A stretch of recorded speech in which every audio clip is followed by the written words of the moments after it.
Hey love bugs, welcome back to another Tarot Lover Reviews. Today's review is on a tarot deck that I saw as an advertisement on Instagram. So if you guys think that using those, those promotion boosts on Instagram doesn't work, it works, okay? Because I saw this, and apparently this tarot deck has been out for a bit, but I saw it and I'm like, I clicked on the buy button so quick. It was insane. Anyways, let's talk about that tarot deck. So we are taking a look at the Tarot by the Neon Light by Chainassembly. That is what they go by, but the creator's name is Nick Ribera. I will be sure to include their Instagram handle down in the description below if you would like to go ahead and check out their other works. They have other oracle decks, tarot decks on their Instagram page. And from what I read in the guidebook, they also make games. So yeah, let's go ahead and talk about this. So if you have not heard of this tarot deck, or you have, hopefully this review and the flip through that comes afterwards helps you to decide on whether or not this tarot deck is right for you. Now, before we get into all the things, if you want to skip to the flip through, feel free to look down in the description below. I break down all the suits into chapters to make it easier for you to locate where within the deck you would like to start. But if you would like to hear about all the things, such as the packaging, the guidebook, the cards, cardstock, imagery, edging, all the stuff, if you're interested in that, feel free to stick around. Otherwise, feel free to head on over to the flip through. So let's go ahead and get into it. The packaging. So we've already taken a look at the front portion. This is all the other sides. There is their website if you are interested. Okay, and it is a matte finish, similar to the cards, though I feel like the cards are going to have a little bit more of a glossiness to it, but we'll get to that. But the box opens like so. Now, it does not fully open, okay? So be careful when you go to swing the opening open, because you could very well rip the inside of the box. So as you're opening it, just be mindful that it does not open all the way. It just opens enough to where you can then get the cards out, okay? So it does have a little saying in there. Feel free to pause and read. And then you have that interior. I absolutely love that interior. And then the side there. The box, the packaging is sheath thick, and I appreciate that, because I know, you guys know, if you've seen my videos, if I just appreciate when it's a thicker packaging, because at least if you accidentally drop the box with the tarot cards in it, the box will take the brunt of the force and it will not damage your tarot deck. That's just, I love that. No shade to those who have thinner packaging. I mean, that's totally fine too, but I always appreciate a thicker box. Anyways, that is our packaging there. Let's go ahead and talk about the guidebook. So this is the guidebook here. So it does very much give like little white book vibes, but I have read through the booklet, and I gotta tell you, let me hold please. Before we get into the guidebook, when I purchased this tarot deck, I purchased it on a Monday and I got it on a Friday the same week. So the shipping is like fantastic, super quick. And I did get the bundle. There was like a sale on a bundle for this tarot deck. So you got the tarot deck and you got a mat. I think, oh, I'm holding it upside down. You get a mat for your tarot spreads. And I absolutely, I hope you guys can see all of that. I love this. I love this. And the fact that this mat is so thick, best way I can describe this to you guys is if you do have one of those gaming mouse pads, it feels like a mouse pad, right? But at least my gaming mouse pad is not as thick as this, and it just feels very nice. So it's pretty cool that I was able to get this as part of the bundle with my tarot deck, but I love it. I love it that it's a 9-card spread, right? You can do 9 cards, you can do 3 cards in any particular direction, but I love that it's laid out this way. I just love that. It lets me know that it has options. It has potential to be used in different ways. So I wanted to show you guys that before I totally forgot, because the guidebook has tarot spreads. So you can see here, they kind of do it in the way of how the mat is set up. So you can use the full potential of the mat. But what I love is that you get more tarot spreads and it utilizes the entire mat. I love that. I got chills when I saw that. I'm like, yes, thank you for giving, different examples on how I can utilize the mat to its full potential, because I want to be able to use it, right? I want to be able to use the space and benefit from having it, right?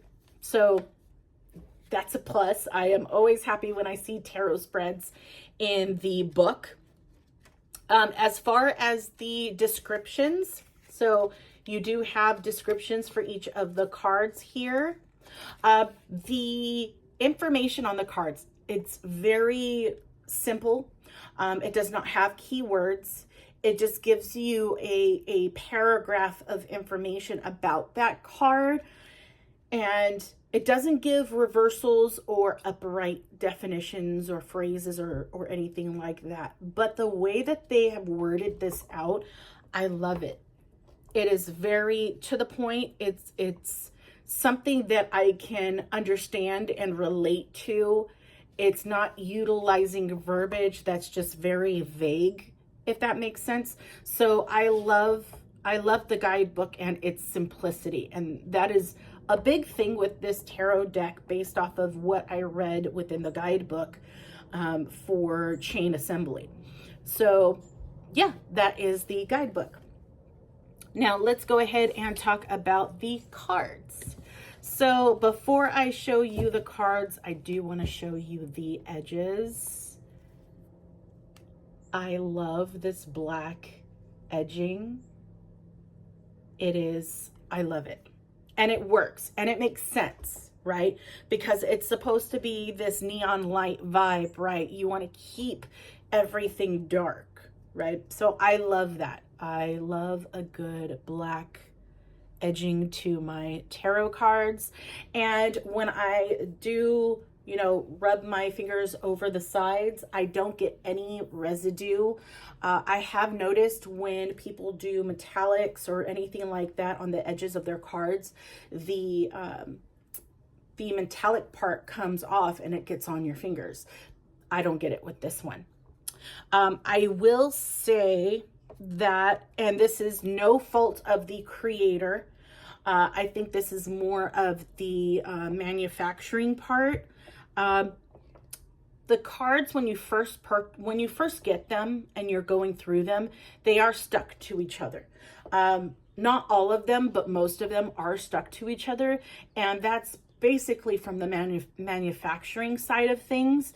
But I have noticed that when I do try to pull them apart, and I'm not being aggressive because I do want to keep the integrity of my cards the best that they can be. I have noticed that it's almost leaves like white. It's like white edges, like scuffle marks when I haven't even used the tarot deck. So I was sad about that, but it's not something that I can't fix myself. You can just take a black marker and just gently go around the edges and, clean those up if if it bothers you. I don't think it's going to bother me too much, but if it does, then I know I can go back and get that fixed, right? But yeah, so let's go ahead and talk about the cards. So let's see the backing. So this is the exact background as the background of the mat, right? So if you couldn't see the background of the mat, that is what it looks like. And you can see here with that whole scuffle marks. And again, that is not the creator's fault. That is the manufacturer's fault. Just because of the way that they use their presses to cut out the cards. It happens, right? So that is the backing. Again, a plus. I love the fact that you cannot tell whether or not this is upright or reversal, because either way, it looks exactly the same. So I appreciate that, because it just makes it easier for at least those who read their cards in reversal. They can't tell when it's a reversal. I don't personally read in reversals, only because I've already understood the cards enough to know, depending on the spread that I'm using, whether that card needs to be read in a reversed or upright position.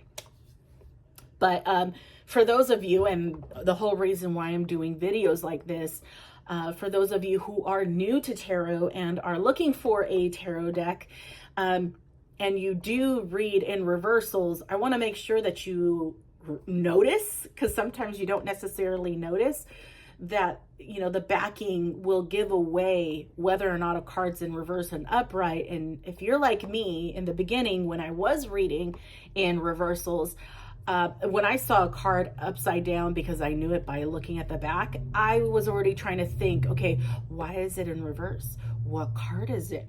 What is it trying to tell me? Like, my brain is already going before I even turn the card around. So there's that. Okay. Now the size of the card is a standard tarot card size. I have another tarot card here that I just did a review on, and I think, oh no, okay, I take that back. It is a little bit smaller than a standard, because I know this one's a standard tarot card. They're a little bit smaller, which is still a plus, because it makes it easier for you to handle and be able to shuffle however way you shuffle, right? The texture is a matte finish. You do have like a bit of a glossy, you can see it in the glare. You got a bit of a gloss, but it's not super glossy. It is more of a matte finish. The cardstock, beautiful cardstock. I would say this is definitely what I consider my Goldilocks zone of a cardstock. If you don't know what that is, if you were to take your tarot deck and you were to split it in half, and you were to hold it like so, right? And you do, maybe you're someone who does a riffle shuffle, right? So you bend it and you shuffle it together. Some people call it a poker shuffle, however way you do it. But if you are doing it that way, if you are able to easily bend the cards and shuffle it, if you feel a little bit of resistance, or let's do it this way. If you are doing it this way and you cannot bend the cards, it's very hard for you to bend, chances are to you that is a thicker cardstock, right? If you're able to bend it and there's still some resistance, but you're still able to bend it to get a good shuffle, then that would be your Goldilocks zone, right? It's not too thick, not too thin. If you are able to like easily bend the cards, no problem, as you're getting ready to shuffle them, then the cardstock's a little bit or a lot on the thinner side. It all depends on your preference.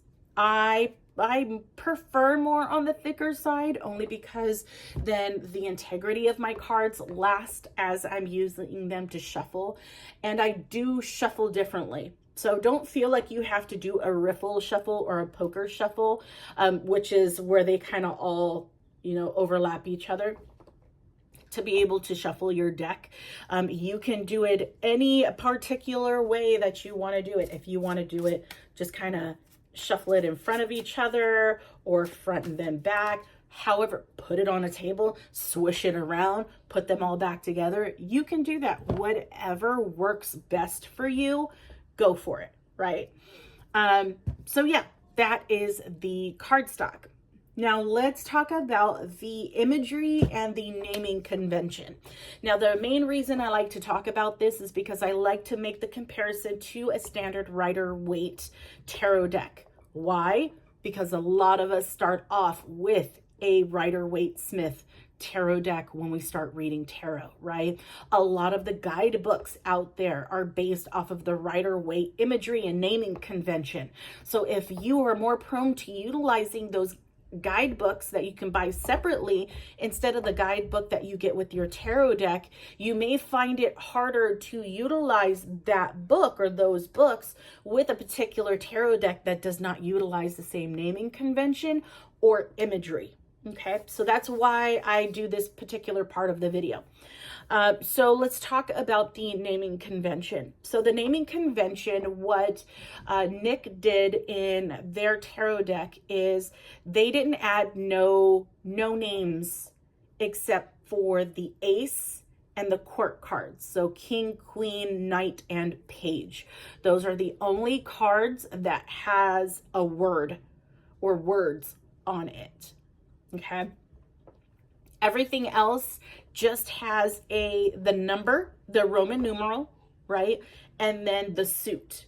So for your major arcanas, you have this major arcana has this icon and then the number of the suit. Notice how it does not have a name to it. That's how it is throughout the entire tarot deck, and that was on purpose for simplicity, right? They wanted to make sure that the main focus was of the neon lights and how it faded into the black background, right? They didn't want to take away from, you know, the main part you're looking at. So they did not include that. They just made it as simple as possible. And I like that. I like that idea because my eyes do just go to the neon light of that card. So that's what you're going to find within the major arcana. So if you are still new to tarot and you have not quite grasped the imagery of the cards to be able to tell what that card is, especially for the major arcana, it may take you a little bit to get used to this deck. Doesn't mean that you can't use it, because honey, if you gravitate to a tarot deck, get it, right? Because you will do what is needed in order to utilize that deck, right? I'm just here to let you know of the differences so that you are well aware of what you're purchasing before you buy it, right? So yeah, keep that in mind. So let's talk about the imagery. Same thing, like I mentioned, it is very simplistic. It does still pull from symbolism from a Rider-Waite Smith tarot deck.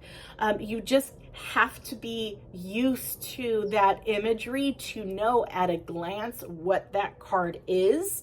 Of course, you can use the symbol of that particular, tarot card. I'll give you one, for example. We know this is cups, so it's 5 of cups.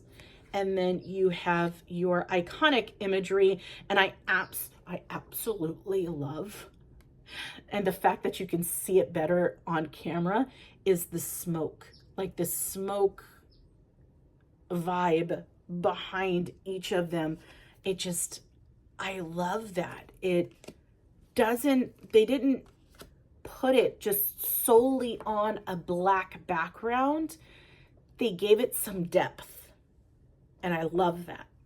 But anyways, it's the same thing with the imagery. So it's iconic, right? It's an iconic imagery of that card from the Rider-Waite Smith for the most part, okay?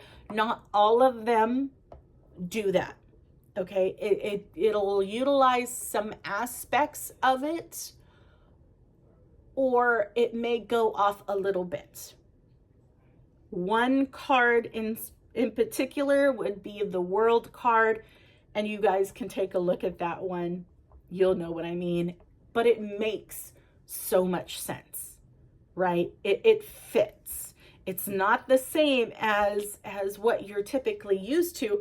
It's connected to it, but it's different, right? But you get the idea, you get what it's trying to convey. It gives you another perspective, which I love. And I think that's what a lot of the cards in here do, is it gives you a different perspective on the cards that you didn't necessarily catch before, only because the background, right? We tend to get lost in the background, or we get lost in everything, right? When there is so much to look at, we get lost, right? We get lost in it. I just realized that my cards are like mixed. They're upright and reverse, and that bothers me. So I'm trying to fix it. We get lost in the imagery a lot, right? Sometimes we want to look at all the things, and in the process of looking at all the things, we miss what's important to the reading, right? Sometimes I like a whole lot of chaos going on in my cards for the most part. But when you have cards like this that is so very simple, yet speaks in volumes, like you can get so much from just this alone. It makes me think of questions that I would ask myself, you know what I mean? It makes you focus on that. Like, there is nothing else. There is only this. What do you get from this? What do you feel? What do you see when you get this? What particular memory comes up that could be related to the reading that you're trying to do? Those kind of things, right? So I love it. I love the simplicity. I love the neon light vibe. I thought that was such a unique idea, simple idea. I was curious as to what they chose for each of the cards and how they were going to depict that. So yeah, I like this. It's really cool. It's really fun. And again, I love the mat. I think the mat is fantastic. And they gave me a ton of stickers. And I'm a sticker girl. I love stickers. I just don't know where to stick them. It's just one of those things where it's just like, I don't want to waste my sticker on something that, So anyways, going off topic. But yeah, that's pretty much it. Let me know if you found this video helpful. Leave a like, leave a comment. Feel free to check out my channel, see if there are any other tarot decks that you'd be interested in watching. But without further ado, here is the flip through. Enjoy, and I'll talk to you guys later. Bye.